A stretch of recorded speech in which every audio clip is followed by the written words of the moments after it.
இந்த 7 காளைகளை கட்ட முடியாமல் இருந்த அசத்துக்கள்லாம் ஒன்று சேர்ந்து பரமாத்மாவை மறுதல் பண்ணுறான். உடனே மகானான அர்ஜுனன் இந்த அசத்துக்களோட சண்டை போடுவான். காண்டீவி காலஜாமாசா சிம்ஹா க்ஷுத்ரமேஸ்வரா. சிம்மத்தோடு தான் சண்டை போட வேண்டிய சாதாரண மிருகங்களோட சிம்மம் கர்ஜனை கொடுத்து ஓட பண்ணும். அது மாதிரி காண்டீபத்தை தரையில் தட்டினான். அந்த தட்டின சப்தத்தில் பயந்து விழுட்டார் இந்த ராஜகுமாரெல்லாம். அதுக்கு மேலே சுதுகீர்த்தின்னு ஒரு அத்தை. அந்த அத்தை என்ன பண்ண பத்ரான்னு பேர். அந்த பத்ரங்கிற கணிக்கு சகோதரனான அந்த சத்தந்தன் முதலிய சமையன்மார்கள் விவாகம் கொடுத்தா ஸ்ரீகிருஷ்ணனுக்கு முறைப்படி. அதற்கு பிறகு லக்ஷ்மணாங்கிற கன்னிக்கு மந்திரஜாதி அவரை இந்த பொண்ணை கல்யாணம் கொடுத்து ஒரு மத்ஸ்யந்திரம் பேதிக்கணும்னு வச்சுருந்தார் மகாராஜா. அதை பட்டத்திரி அழகாக சொல். பார்த்சாத்யைர் அப்பியகதலவனம் தோயமாத்திரபிலக்ஷ்யம் லக்ஷ்யம் சித்வா சபரம் அவருத்தாக லக்ஷ்மணாம் மந்திரகன்யாம். அர்ஜுனன் முதலிய வீரர்களாலேயும் செய்ய முடியாத மத்ஸ்யந்தத்தை பேதித்தான் பரமாத்மா. அது எதற்காக? எந்த அர்ஜுனனுக்கு திரௌபதி விவாகத்தின் போதும் மத்ஸ்யந்திரம் பேதம் பண்ண முடியாத சக்தி இருந்தது. அதே அர்ஜுனனுக்கு இப்போ இல்லை. அதுதான் ஒரு சமயம் சமாளித்து விட்டோம்னு மனசு ஒரு எண்ணம் வரப்படாது, தான்ங்கிறது வரப்படாது. அதுக்கு பர்சாதி அப்படின்னு எடுத்து சொல்கிற சாமர்த்தியம் நம்ம பட்டத்தை தான் வேணும். அர்ஜுனன் முதலியவர்களால் முடியாத காரியம்னு சொன்னோம். லட்சத்தை பயிற்றும் லக்ஷ்மணாங்கிற கணிகையை விவாகம் பண்ணிக்கணும். இந்த மாதிரியாக பகவானுக்கு 8 பட்டமகிழ்கள் ஓர்ணாசனத்தனை முடியாமல் ருக்மிணி தேவி, ஜாம்பவதி, சத்யபாமை, காளிந்தி, மித்ரவிந்தன், சத்யா, பத்ரா, லக்ஷ்மணன் 8 கண்ணிகை. பட்டமகிழ்ச்சிகள் 8 பேர் ஏற்பட்ட பொழுது இந்திரன் வந்து பகவான்கிட்ட அழுதான். என்ன, நரகாசுரன் ரொம்ப குடும்பப்படுத்துகிறான், அவன் அட்டகம் தாங்கலை, இந்திரனுடைய வெண்குடைய இந்த அதித்தமானுடைய கொண்டனங்களை அவரிச்சுன்னு இருக்கான்னு சொல்லி போனான் ஊருக்கு. மகாத்மா ஸ்ரீகிருஷ்ணன் ஸ்மரித்த மாத்திரத்தில் இவருடைய பகவான் பக்கத்தில் வந்தார். புண்ணியவதியான சத்யபாமாதேவியை மடியில் வச்சுக்கிண்டு பகவான் பார்க்குக்கு போகிற மாதிரி போனார் அப்படின்னு. சண்டை கழகத்துக்கு உப்பமனம் இவ அராதி பவனம். பார்க்குக்கு போகிற மாதிரி உத்தமமான பிராக்ஜோஷங்கிற அவனுடைய நகரத்துக்கு போனார். கருடாருஷனால் சத்யபாமை வச்சு. அந்த சத்யபாமாதேவி பூமியின் அம்சம், பூமி புத்திரன் நரக்கன்.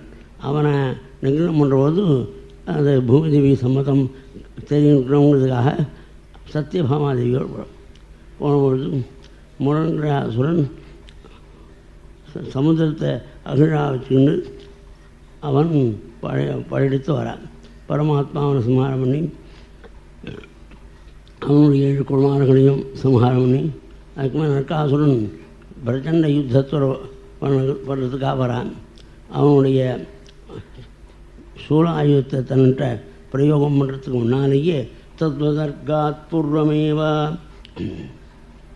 நரகஸ்ய சிரோஹரி தன்னுடைய சக்கரத்தினால நரகாசுரனுடைய தலையை சேதித்து சமுதிரம் போட்டு உடனே பூமிதேவி குழந்தையான நரகாசுடைய புத்திரனான பகதத்தை ஆட்சிகள் நமஸ்காரம் பண்ண சென்று தான் நமஸ்காரம் பண்ணி பகவான ஸ்தோத்திரம் பண்ணுறா. ஓம் பூமிர்வாச்சா நமஸ்தே தேவேஷா சங்ககிருதாதரா பக்தே சோவாத்தரூபாய பரமாத்மன் நமோஸ்தே நம பங்கஜநாபாய நம பங்கஜமானே நம பங்கஜநேத்ராய நமஸ்தே பங்கஜாங்கிரே நமோ பகவதே துभ्यं ஆதைவாய தக்ஷிணே புருஷாயாதிமூலாய பூர்ணபோதாய தே நமः அஜாயா ஜனயித்ரேஸ்ய பிரம்மணே அனந்தசக்தே பராமராத்மன் பூதாத்மன் பரமாத்மன் நமோஸ்துதே. ஸ்தோத்திரம் பண்ணி தத்பாலயனம் குர்ஹஸ்தபங்கஜம் சரசி அமுஷ்யா அக்ஷரமடாபகம். நரகாசுரனை புத்திரான இந்த பகதத்திற்கு உன்னுடைய அனுகிரகம் ஏற்பண்ணும். உன்னுடைய அமிர்தஹஸ்தத்தை அபயஹஸ்தத்தை வதஹஸ்தத்தை சிரஸில் வச்சு அனுகிரகம் பண்ணும் சொல்ல உடனே பூமி தேவி வண்டினபடி அந்த அனுகிரகத்தை பண்ணிவிட்டு அந்த நரகாசுரனுடைய சிறையில் உள்ள 16,100 கன்னிகைகள் விடுவித்தான். விடுவித்தது மட்டுமல்ல, அந்த கன்னிகைகள் மனசாவப்ரிதே அபீஷ்டம் பதிம் தீபோபசாதித்தம் தெய்வகதியாக கிருஷ்ணன் அந்த இடத்துக்கு வந்ததுனால கிருஷ்ணனையே மனசினால் பர்த்தாவாக வரித்தார்கள். இதை அறிந்த பகவான் திவ்யாலங்காரத்தோடு கூட வாகனங்களில் துவாரகைக்கு போகிற மொழியாக ஏற்பாடு பண்ணிவிட்டு அந்த இந்திரனுடைய வெண்கொடையும் அதீதமானுடைய குண்டனையும் கொடுக்கறதுக்காக தேவலோகம் போனார் சுவாமி. அதை கொடுத்தார். திரும்பி வரபோது புண்ணியவதியான சத்யபாமாதேவி பாரிஜாத விருட்சத்தில் உள்ள புஷ்பத்துக்கு ஆசைப்பட்டு அந்த பாரிஜாத விருட்சத்தை சுவாமி இந்திரனுடைய உத்தியானவனத்திலிருந்து பேர்த்து எடுத்துன்னு வரார். இது எதுக்காக? சர்வேஸ்வரான பரமாத்மா சிருஷ்டி பண்ண சாமர்த்தியம் இருக்கும். அப்படி இருக்கும்போது ஏன் பேர் திருத்த வைக்கணும்? நம்ம மாதிரி இருக்கவா தான் பேர் திரு லோட்டன் செலவுக்கு எங்கேயா போகணும். சர்வேஸ்வரன் நினச்சா சிருஷ்டி பண்ணலாம். அதை எடுத்துக்கொண்டு வரபோது என்ன கேட்காம என் தோட்டத்தில் இருக்கிறத எப்படி இருக்கலாம்னு சண்டைக்கு வந்தானான் இந்திரன். அந்த இந்திரனை ஜெயிச்சார். இது எதுக்காக பண்ணார் பகவான்னு ஒரு விஷயம் சொல்கிறார். மகானா சுகர் ஐயாச்ச ஆனம்ய கிரீட்டகோட்டிபிகி பாதோஸ்பஷம் அச்சுதம் அர்த்தசாதனம் சித்தார்த்தா ஏதேன விகிஷ்யதே மகான் அஹோ சுராணாஞ்ச தமஹா திக் ஆட்யதம். பணம் இருந்து குணமில்லாத பிரபுக்கள் காரியானம் பொழுது ஆகாத பொழுது ஒன்றாதான் அந்த காரியம் ஆகணும் என்று அவன் நம்பியிருக்கேன் அப்படின்னு சொல்லுவான். காரியம் ஆன பிறகு அந்த பையன் தன்னால் தான் அந்த காரியம் ஆகும் சொன்னாரே எஜமான்னு நினச்சி எதாவது கேட்டால் நீ இல்லாட்டா 1000 பேர் உன் பணத்தை விட்டு எரிஞ்சால் தானாக செய்கிறான் அப்படின்னு சொல்லுவான். இது பணம் படைத்தவர்களுக்கு சாதாரணமாக அமையக்கூடிய குணம். இதை நான் ஒருத்தந்தான் பணம் மட்டும் இருந்து குணம் இல்லாதவான்னு சொல்கிறேன். இது நான் அதிகப்படியாக சொன்னது. அதை மாதிரி சொல்ல பணம் உள்ளவர்கள் இந்த மாதிரின்னு தான் சொல்லியிருக்கார். பட்டத்துலேயும் அப்படி தான் ஸ்ரீமத் தோஷா இதுன்னு பட்டத்துலேயும் குணமில்லாத பிரபுன்னு சொல்ல நான் ஒரு அடமொழியை சேர்த்துக்கிட்டு சொல்கிறது வருத்த வேண்டாம். அதாவது அந்த பணம் படைத்தவர்கள்னு நினைப்பு இருக்கிற போது இந்த தோஷம் வராமல் விலக்கிக்கிறதுக்காக பிரார்த்திக்கணுமா. அதுக்கு மேலே துவாரிக்க வந்தாள். சத்யபாமா கிரகத்தில் அந்த பாரிஜாத விருட்சத்தை ஸ்தாபித்தாள். இந்த 16,100 பெண்களை விவாகம் பண்ணிக்கணும். சில கிழமைகள் உதவாது, சில திதிகள் உதவாது, சில நட்சத்திரம் உதவாது. இப்படி பார்த்து கல்யாணம் பண்ணிக்கிட்டா இருந்தால் யுகம் முடிஞ்சாலும் கல்யாணம் செய்து முடியாது.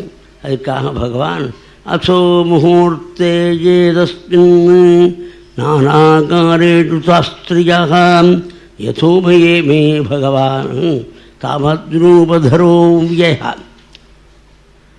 ஒரே முகூர்த்தத்தில் அவ்வளவு கிருஷ்ணானது விவாகம் பண்ணான்னு எல்லாரும் சொல்லுவாள். எங்கள் மாற பெறுவாள் அவன் தனியாக கல்யாணம் பண்ணிக்கிடுவான். இந்த காலத்தில் சில பேர்கள் அந்த இங்கே ஒரு நேரத்தில் கையெழுத்து போடுறதுன்னு வச்சு போடுறாள். அந்த மாதிரி அவன் பண்ண மாட்டான். அவன் கல்யாணம்னாக்க பிதா மாதா வேணும், தாலை முடிகிறதுக்கு சகோதரி வேணும், பண்ணி வைக்கிறதுக்கு வாத்தியார் வேணும், அதை சாஸ்திரம் சொல்கிறதுக்கு 10 வைத்தியக்காரர் வேணும், வாத்தியக்காரர் வேணும். மேடம் கட்டு மேடம் சொல்லும்போது வாத்தியம் இருக்குது. அது மாதிரி அவ்வளோ வாத்தியக்காராலையும் அவ்வளோ வைத்தியம் பண்ணி வைக்கிற வாத்தியாராகவும் அந்த உத்தமமான சாதாரண வைதிகாலமும் அவ்வளவு பிதா மாதாவாகவும் சகோதரியாகவும் ஆனானாம் பிரமாத் தாபத்துடன் 16,100 கிருஷ்ணன் மட்டும் இல்லை, இவ்வளவு பேரும் ஆகி விவாகம் பண்ணி கொண்டார். இதில் என்ன அர்த்தம் அப்படின்னு கேட்டால், அந்த ஸ்ரீகிருஷ்ணன் இருக்கிறவன் நல்ல காரியங்களை பண்ணுறபோது பகவானை நம்பியிருந்தால் எப்படி நடக்கும்னு நமக்கு குருவாயூரப்பன் மகிமையில் ஒரு விஷயம். அதாவது ஒரு நம்பூதிரி ரொம்ப விசேஷமான அபிப்பிராயத்தோடும் லட்சக்கணக்கான ஜனங்களுக்கு அந்த ஓணத்தன்னைக்கு சாப்பாடு போடுவோம். அது அந்த மாதிரி பண்ணுறபோது ஒரு ஹெட் குக்கு ஒப்புத்துண்டார். சில ஆட்கள் எட்டு வரேன்னு அந்த ஆட்கள்லாம் வராமல் இருந்துட்டா கட்டுக்கோப்பா. ஏன்னா ஹெட் குக்கு அப்பா எண்ணெயை கொட்டாதா, அது அடுப்பு எரியிலேன்னு எண்ணெயை கொட்டாத அப்படின்னு சொல்லி இப்படிலாம் சொல்லுவார். இப்படிலாம் சொல்கிறதுனால அவரை மோடனம் பண்ணணும்னு இந்த ஜனங்கள் ஒருத்தர் கூட போட. ஏன்னா ஒருத்தர் 7 மணிக்கு 8 மணி வரைன்னா ஒன்றும் வரலையேன்னு கரிகாண்டுக்கு இருந்துட்டா. அது அப்பொழுது பகவான் ரொம்ப வயசான நிலையில் ஒருத்தர் ரூபத்தில் பரமாத்மா அங்கே குருவாப்பா நீ தான் காப்பாற்றணும்னு போது அந்த ரூபத்தில் வந்தார். என்னை வரைக்க வச்சுக்கிறாரா.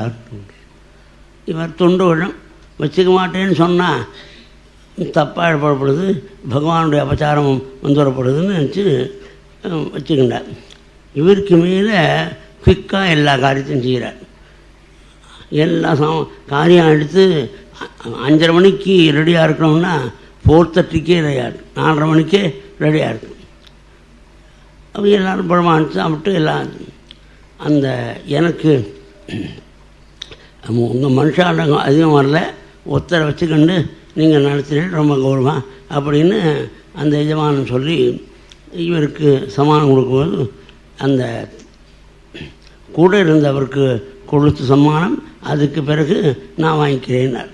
அவரை தேடி பார்த்தா ஒரு இடத்துல கிடைக்கல. அதுக்கப்புறம் இந்த ஜவானும் அந்த ஹெட்குக்கும் அந்த பகவான் யாருன்னு அந்த பிராமணன் யாருன்னு தெரியாத வரைந்தும் சாப்பிட்றதுலேன்னு இருக்கார். அப்படி இருந்தால் பரமாத்மாவோட எல்லாருடைய சொப்னத்தையும் நான் தான் வந்தேன்னு சொல்கிறேன். அப்படி அந்த தன்னுடைய ரூபத்தில் அவளை பேருக்கும் சாப்பாட்டை பண்ண மாதிரி இப்போ கச்சேரிக்கு எல்லாம் இந்த சமயத்தில் நடந்துருக்கும். அந்த கச்சேரியை கல்யாணத்துக்கு ஏற்பாடு பண்ணிட்டான் கிருஷ்ணனுடைய பக்தன் தன்னுடைய பொண்ணு கல்யாணத்துக்கு. அதற்கு ஒத்துக்கொண்டு நிறையா அட்வான்ஸ் எல்லாம் கொடுத்து ஏற்பாடு பண்ணியிருக்கார். அவர் வர முடியல. சென்ட்ரலில் போய் பார்த்தாக்க அது எப்போ ரயில் ஓடுன்னு சொல்ல முடியாது அப்படின்னு எழுதி போட்டிருக்கான். ரிசர்வேஷன்லாம் பண்ணியிருக்கிறது போகாது. அது மாதிரி இவர் டாக்ஸியை வச்சுக்கொண்டு குறிப்பிட்ட டயத்துக்கு நான் போகணும்னு நினச்சி ஆந்திரத்தில் இருக்குதுன்னு வச்சுக்கோங்க. இந்த மாதிரி மெட்ராஸ்லேருந்து ஆந்திராவுக்கு பிரஷன் கார் மூலம் போயிட்டார். அந்த கச்சேரி குறிப்பிட்ட டயத்தில் நடக்கணுங்கிறதுக்காக இவர் இன்னொருத்தர் யாருக்கு அவங்க கொண்டு எடுத்துன்னு போகணும். இல்லை சொன்னவரே வந்துவிட்டார் அப்படின்னு சொல்கிறார். யார் பகவானே அந்த ரூபத்தில் பாடணும். அந்த மாதிரி யாருக்கு கிடைக்கும்? ஏன்னா இவர் இந்த ஏற்பாடு பண்ணவர் பண்ணால் கொஞ்சம் பிஷர்லாம் வரும். சர்வீஸ்னு பார்த்தீங்கன்னா என்ன நன்னா இருக்கும் அப்படின்னு நினச்சி பார்க்கும். அதுக்கப்புறம் இவர் வந்தார்.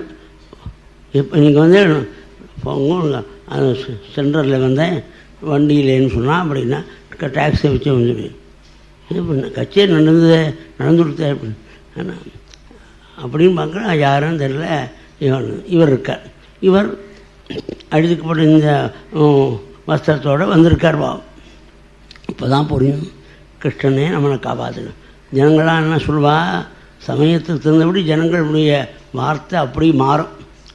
இவனாவது அந்த கச்சேரி ஏற்பாடு உண்மையாக போட்டுக்கிறேன் உங்களுடைய பேரை அப்படின்னு அவரை கேட்டுருவான், அல்லது அவரை கேட்காமலே போட்டுருவான். அந்த அச்சனை இவருக்கு ஒரு அப்படின்னு அவனை குறைவாக பேசுவாள் ஜனங்கள். அந்த தன்னுடைய கிருஷ்ண பக்தனை குறைவாக பேசப்படாதுன்னு பகவான் அந்த ரூபத்தில் வந்து அழகாக கச்சேரி பண்ணுவான். இது மாதிரி அந்த ரூபத்தில் பரமாத்மா வந்து நம்ம ரட்சிப்பனுங்கிறத இந்த கதை மூலமாக தெரியுதோ இல்லையோ, அதுக்காக நான் அதை கூட சொல்கிறேன். மகாத்மாவான ஸ்ரீகிருஷ்ணன் ருக்மிணி தேவியினுடைய அந்தப்புறத்தில் அனிருத்தங்கிற பேரன் விவாகம் ஆன பிறகு வேடிக்கை போயிடுச்சு. கல்யாணம் புதுசில் இல்லை, கல்யாணம் ஆகி பேரனுக்கு கல்யாணம் ஆகி அப்புறம் என்னென்னா சுவாமி ஒரு நாள் விளையாட்டாக பேசுகிறேன். எனக்கு போய் மாலை 8 நான் ஏழை, என்னை சேர்ந்தவன் ஏழை, ஏதோ சோத்திரம்னா இந்த விசுத்தி பிராமணன் அதுக்கு அதை நம்பி எனக்கு மாலை 8 உன்னுடைய மனசவனை மாற்றிக்கோ அப்படின்னு தற்காலத்தில் என்னவோ நடக்கிறத விவாகங்கள்லாம் தாறுமானமாக அந்த மாதிரி பண்ணிக்கலாம்னு சொன்னேன். தேவிக்கு இந்த வார்த்தையை கொடுத்த உடனே பகவத் விரகம் ஏற்படுமான்னு நினச்சி மயங்கி விழுந்துட்டாள். விழுந்த பொண்ணு 4 கை ஒன்றுக்கு விடுவான். 2 கையால் தூக்கினாள், ஒரு கையினால் முடிஞ்சாள், ஒரு கையினால் கஞ்சலத்தை துடைச்சி என்ன சொல்கிறார் சுவாமி, நான் விளையாட்டாக சொன்னேன், எதுக்கு அதிகமாக உனக்கு கோபம் வந்தால் எப்படி இருக்க முகம்னு பார்க்குற இத்தனை வருஷமாக கவனிக்கணும். பேரன் கல்யாணம் ஆகி ஒரு நாள் கோபம் காமிக்கலாம் தேவி.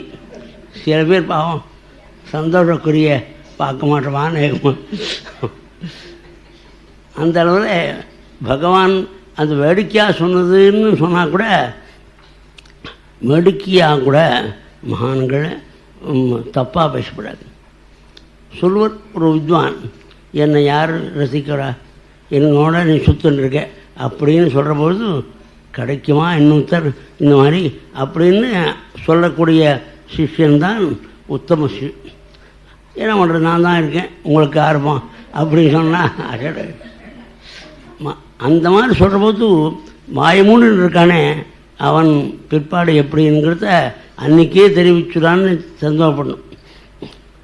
பரமாத்மா வேடிக்கையாக கூட தன்னை நிஷ்கிஞ்சன் அப்படின்னு சொல்லிக்கிறது தப்புன்னு அதை மறுதளித்து பேசுகிறாள் தேவி. நிஷ்கிஞ்சன் என்ன சம்ஸ்கிருத இங்கிலீஷில் பேங்க்குங்கிற வார்த்தை இருக்குது. இந்த பேங்க்குங்கிற வார்த்தைக்கு பணத்தில் போடக்கூடிய இடத்துக்கும் பேங்க்கும் வருது. பேங்க்குனா கடைன்னு பெக்கிங் அவங்களுடைய கடைக்கும் கடையும் வருது, பேங்க்கும் வருது. அதனால் இந்த இடத்த அனுசரிச்சுன்னா பேங்க்குங்கிற இடத்துக்கு அர்த்தம். அப்பா ஒரு பண்டில் கொடுத்து அப்பா போய் ஜாக்கிரதையாக பணம் இருக்கிறதுன்னு வெளியில் காமிச்சிக்காதே, எங்கே அந்த பேங்கில் கட்டுட்டு வான்னா பெக்கிங் இந்த பையன் போட்டான்னா அந்த பணத்தை அவனை போய் முட்டாளும். அது மாதிரி ஏதோ ரபிஷு இதை எடுத்து பெக்கிங் போடுவான்னா அதை போய் பேங்கில் போடுறேன்னு அங்கே போய் வச்சுருந்தான்னா அவனை அப்புறம் முட்டாளும். அது மாதிரி நிஷ்கிஞ்சனுங்கிற வார்த்தைக்கு சம்ஸ்கிருத்தில் 2 அர்த்தம். நிஷ்கிஞ்சனா எவனுக்கு மேற்பட்ட வஸ்து கிடையாதோ அவன் நிஷ்கிஞ்சன்.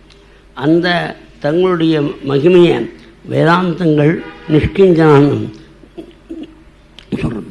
அந்த மாதிரி நீங்கள் உங்களை நிஷ்கிஞ்சன பிரியன்னு சொன்னால் என்ன, எனக்கு வேதம் தெரியும், எனக்கு சாஸ்திரம் தெரியும், புராணங்கள் தெரியும் அப்படின்னு தனக்கு தெரிஞ்சதை சொல்லிக்கொண்டு பகவானை பஜிக்கானே அதை ரசிக்க மாட்டாளாம் பகவான்.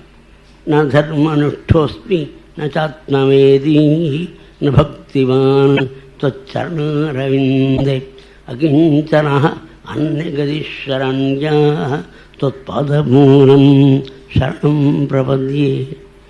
நான் கர்மயோகத்துக்கு அர்ஹன் இல்லை, நான் ஞான யோகத்துக்கு அர்ஹன் இல்லை, பக்தி யோகத்துக்கும் அர்ஹன் இல்லை, என் கையில் எந்த விதமான முதலும் இல்லை, ரொம்ப ஏழை தீனம். அப்போ ஏற்பட்ட ஒன்றை உன்னுடைய கருணையை நம்பி கிருபையை நம்பி நான் சரணாகதி பண்ணுறேன்னு மகான்கள்லாம் சொல்கிறார். அரவிந்தன்ற வைஷ்ணவ பெரியார் ஆச்சார் ராமானுஜனுக்கு முன்னால் இருந்தவர். அப்பேற்பட்ட மகான் இந்த ஸ்லோகம் சொல்கிறார். அவர் தனக்கு என்ன படிப்பு இருக்குதுன்னு ஒரு ஸ்லோகம் சொல்லிருக்காராம். அந்த ஸ்லோகத்தில் லோகமாதாவான பார்வதி தேவியினுடைய அப்பான்னு சொல்கிறதுக்கு அழகான ஒரு பதம் போட்டிருக்காரு. இதை வச்சு பரிவாக அது எல்லாருக்கும் தெரியாது. பிரதிவாத பயங்கரம் அவருக்கு தான் தெரியும். அன்னராஜருக்கு அவர் போகும்போது அந்த ஸ்லோகம் தெரியுமா அப்படின்னு கேட்டாலும், இந்த ஸ்லோகம் எனக்கு தான் தெரியும்னு நினச்சின்னு இருக்கேன், போன உடனே சர்வஜான பிரிவாட் கேட்டான்னு அப்படின்னு. அதாவது அழகான பதம். அந்த பர்வதராஜபுத்திரிங்கிற போது அந்த ஹிமவானை கொண்டாடுறதுக்கு அழகான வார்த்தை. பார்வதி தேவியை பெற்றெடுத்த புண்ணியாத்மான்னு சொல்லியிருக்கான். அதனால் ரொம்ப அப்பேற்பட்ட எல்லா வித்தியர்களையும் அவர் சிறந்து விளங்கினாலும் தன்னை ஒன்றும் இல்லைன்னு சொல்லிக்கிறாரு. அந்த மாதிரி உள்ள மகான்களால் கொண்டாடப்படுகிறதுன்னு அர்த்தம். அதாவது உன்னுடைய சரணத்தை நம்பி ராஜாக்கள்லாம் பசிக்கிறார். அந்த ராஜாக்கள் நாட்டை விட்டு காட்டுக்கு வந்திருக்காள். அவளாம் கஷ்டப்படுறாளா? யத்வாஞ்சஜா நிருபசுகாமணையா அங்க வைன்ய ஜாயந்த நாகுட கயாத ஐக்கவத்தியம் ராஜ்யம் விசர்ஜ்ய விவிஷு வனம் அம்புஜாக்ஷா சீதந்தே அனுபதிம் தைய ஆசாக்கியம். யாராவது அவள் கஷ்டப்படுறேன்னு சொல்கிறாளா? பரதயோகி மகாராஜா அப்படின்னு இப்படி மகான்களாக இருக்கேன். அந்த லிஸ்டெல்லாம் பார்த்தா உன்னை பஜிக்கிறவாள்லாம் சக்கரவர்த்திகள் தான் தெரியும். ஏழைகள் கொண்டாடுறான் அப்படின்னு சொல்கிறது நியாயம் இல்லை. அதுவும் தவிர நான் யோஜனை பண்ணாமல் மாலை விட்டோன்னு இருக்கல, நான் தெரிஞ்சு தான் மாலை விட்டேன். தன்த்வா அனுரூபம் அபயம் ஜெகதாம் அதீசம். அதாவது உங்களுக்கு மாலை விட்டால் இந்த லோக சௌக்கியம் ஒன்றும் பரலோக சௌக்கியம் வரும். அதாவது என் அர்த்தம், பகவான் ஒரு வித்வானே என்னை தான் போய் சுயம் சொல்கிறீங்க, இந்த பிரபுக்களை சொன்னால் தான் காசு வரும், அடிக்கடி கூடுவா, அது 3 வருஷம் பத்து புக்குடு 4 வருஷம் புக்குடுன்னு இப்படி கமர்ஷியல்டம் இந்த உபன்யாசத்துக்கு உபயோகப்படுத்துகிறானே நம்ம வருத்தப்படுறோம். அது 3 வருஷம் புக்குடுன்னு இந்த வார்த்தையெல்லாம் கமர்ஷியல்டம், அதை போய் இதுக்கு உபயோகப்படுத்துகிறானே அப்படி உபயோகப்படுத்தக்கூடிய போது அது காலையில் விழும்போது எனக்கு கஷ்டமாக இருக்கும். ஒருவர் சொல்லுவார், இந்த மாதிரி இருந்தால் இப்படி தான் இருக்கணும், ஜென்மா போல இப்படி தான் அப்படின்னு சொன்னாலும் கூட எப்படி போய் சொல்லணும்? உன்னை பகவானை பஜிக்க கண்டனே, என்ன சொல்லிக்கொண்டு உனக்கு என்ன கிடைச்சது? உன்னை பஜிக்க கண்டது என்று பதில் சொல்லணும். அதற்காக ருக்மிணி வாயிலாக இது சொல்கிறார். தன்த்வா அனுரூபம் அபஜம் ஜெகதாமதீசம் ஆத்மானம் அத்திரஜ பரத்தஜகம். ஜனங்களை போற்றி சொன்னால் இந்த லோக சௌக்கியங்கள் பகவத் விஷயத்தை எடுத்து சொல்லி பகவானுடைய உகப்புக்கு படி பிரவச்சனம் பண்ணியிருந்தா பரலோக க்ஷேமங்கள். அதாவது என்னன்னா, இந்த லோகத்தில் சௌகரியமானவில் எவ்வளவு தேவையோ அதை கொடுப்பார். வாங்கி எப்போதும் சேர்த்துக்கொண்டு பணத்தையே நினச்சிக்கின்ற முடியாத நிலைமை ஏற்படாது. பகவத் பக்தன்னா அவன் கஷ்டப்பட மாட்டார். இவன் கொள்ளை அடித்து சமாளிக்கணும்னு நினச்சின்னு இருக்கான், அதெல்லாம் கஷ்டம். அதனால் பகவானை பஜம்னா மோட்சம் கிடைக்கும். அதுக்காக இப்படி சொல்லி நிறுத்தின பொழுது பரமாத்மா சொல்கிறார், உன்னுடைய வார்த்தையை கேட்கணுங்கிறதாக தான் 2 வார்த்தை பேசினேன். மயோதிதம் இது அன்மாத்சா சர்வந்தஸ்தமே. என்னை பஜித்து லோக சௌக்கியத்தை எதிர்பார்க்கலே அவளாம் எப்படின்னு அவள் மந்தபாக்யாக அப்படின்னு சொல்ற. பாகவதத்தில் மந்தபாகியம் ரொம்ப பாக்கியம். அவருக்கு எப்போ பார்த்தாலும் பிரவச்சனம், எப்போ பார்த்தாலும் அவருக்கு பணம் வந்துருக்கு, சௌரியம் வந்துருக்கு அப்படின்னு ஜனங்கள் கொண்டு வருவாள். அவளை இந்த பாகவத்தில் மந்தபாக்யாக நிறையபி என்று நாம் மாத்தாத்மகத்வாத்து நிறைய சுதங்குவான். இதே பட்டதிரி நாராயணத்தை சொன்னால் தானே உங்களுக்கு தெரியும். அதாவது பகவானிட்ட ஈடுபாடு, அவன் தன்யாரவந்தேன்னார். பகவானில் மட்டும் ஈடுபாடு, பணம் இத்தியாதிகள் அபிமானம் இல்லை. துயிச்சைரவந்தி ஸ்பீத பாக்யாக. அளவுகணந்த பாக்கியம் பண்ணால் தான் பகவான் ஒருவனே பேசுவன், மற்ற காரியத்தை லட்சியம் பண்ணுறதுலேன்னு சொல்லுவான். இவளை புரிஞ்சிக்காம தே வந்த பாக்யாக. சில ஜனங்கள் லோகத்தை அனுசரிச்சிருக்கக்கூடிய வித்வான்களை மகாபாகியம் பண்ணவன் அப்படின்னு சொல்லுவாள். அவனை கிருஷ்ணனுடைய டிக்ஷனரியில் வந்த பாக்கியம் தே வந்த பாக்யாக இன்னும் வடிக்க பண்ணுறார். மாத்தாத்மகத்வாத்து நிலையஸ்வங்கமாக. இதுக்காக இந்த பணம் இத்தியாதிகளை சம்பாதிக்கிறதுக்காக பகவானை பேசுறதற்கு எப்படின்னா படிக்காலம் இங்கேருந்து அவளுடைய சௌரிய அசௌரியத்தை தெரிஞ்சு அவளை அனுசரித்து அவளத்தை தங்கி பிரவச்சங்களாக பண்ணுறாள். அதுக்கு பதிலாக 5 மணிக்கு ஸ்நானம் பண்ணாமல் பல்லு கூட தைக்காமல் கமிஷன் ஏஜென்ட்டு எங்கள் கொத்துவாச்சாவடியில் அவனுக்கு ஆயிரக்கணக்கான ரூபா பெறுறான் 1 மணி நேரத்தில் கமிஷன்ட்டு. சாயங்காலம் இன்ஷூட் பண்ணி அனுப்போம். அப்படி இருக்கும்போது அந்த லோக விஷயத்தை பணத்தை சம்பாதிக்கிறதுக்கு பல் தேய்க்காமலேயே ஸ்நானம் இத்தியாதிகள் பண்ணாமல் பரமாத்மாவுடைய பஜங்களை பண்ணாமல் பணம் சம்பாதிக்கலாம். அதுக்கு போய் இவ்வளோ தூரம் சிற்றஞ்சிறுகாலேன்னு வடி கிளம்பி எழுந்து நமஸ்காரம் பண்ணி பூஜை பண்ணி பகவானை ஆராதித்து 10 காசுக்காக இதை உபயோகப்படுத்தினா அவனை போல முட்டாளுண்டார். தே வந்த பாக்கியம். பரமாத்மா சொல்கிறாருன்னும் பேரனுடைய கல்யாணம் ஆனவருக்கு அந்த ருக்மி வதம் அங்கே வச்சு அந்த ருக்மி வதத்தை பார்த்த உடனே தன் தமையனார வதம்னு விட்டார் பலராமன் நினச்சி ஒரு வார்த்தை பேசுகிறேன், உனக்கு நான் இப்போ கடமைப்பட்டிருக்கேன்னு இப்படி பகவான் சொல்கிற பொழுது பரஸ்பரம் ரொம்ப ஆனந்தம் இருந்தான். பகவானுடைய புத்திராளில் பிரத்யும்னன் பரமாத்மாவனுடைய புத்திரன். இந்த ருக்மிணி தேவியினுடைய தமையனார் அவனுடைய புத்திரிய சுயம்பரத்தில் மாலை போட்டான். அவன் அந்த பிரத்யும்னனுக்கு அனிருத்தன்கிற புள்ள பிறந்தான். அனிருத்தனுக்கு இந்த ருக்மியானவன் தன்னுடைய புள்ள வைத்த பெரிய கல்யாணம் கொடுக்கணும்னு நினச்சான். கிருஷ்ணனை ருக்மிணி தேவி விவாகம் பண்ணிக்கிறதே ரசிக்கிறையே பிள்ளைக்கும் பேரனுக்கும் இதுக்காக கொடுக்குறான்னார். குருவன்னு சுசுப்பிரியம் தன்னுடைய தங்கற்றம் முடியும். சாஸ்திரப்படி இல்லது, அதாவது சாஸ்திரம் நமக்கு வேண்டுமா யாரோ அவளுக்கு வேணுமாலும் நமக்கு வேணுமா அப்படின்னு சாஸ்திரம். மித்தஸ்து மித்திரம் மித்திரம் மித்தஸ்து சத்ருகு சத்ருகுன்னு சாஸ்திர நிதி. இப்போ கிருஷ்ணனை பிடிக்கல, கிருஷ்ணன் பிள்ளைக்கு தன் முன்னை கொடுக்குறான், கிருஷ்ணன் பேரனுக்கு தன் பைத்தியை கொடுக்குறான். அதனால் இது விரோதமான காரியம். அந்த விவாகத்துக்கு பகவானுக்கு விருப்பு இல்லைன்னு காண்பிக்க அந்த விவாகத்தை போயிருந்தாள் போஜகடத்துக்கு. அந்த விவாகம்னாக்க அதெல்லாம் இப்போ கிடையாது. முன்ன கல்யாண நாளில் நான்லாம் பண்ணியிருந்தாலே அப்போ சீட்டு கச்சேரிக்கு இன்னும் சீட்டு வாங்கி போடணும், அது இடத்துல ஏற்பாடு பண்ணணும். அதோடு கூட அந்த சீட்டு கச்சேரி நடக்கிற இடத்துல காஃபி டிஃபன் எல்லாம் போகணும். இந்த மாதிரி கட்டம் அந்த அந்த நாளில். இப்போ ஒரு நாளில் 1 மணி நேரத்துக்கு கட்டம் கல்யாணம்லாம் நடந்துருது. அப்போ இந்த பொம்பெல்லாம் கிடையாது. அந்த அளவில் ராஜாக்கள் இல்லையோ அவள் சூதாட்டம் ஆடுறாள். அந்த சூதாட்டத்துக்கு மகான பலராமனை கூப்பிட்றா.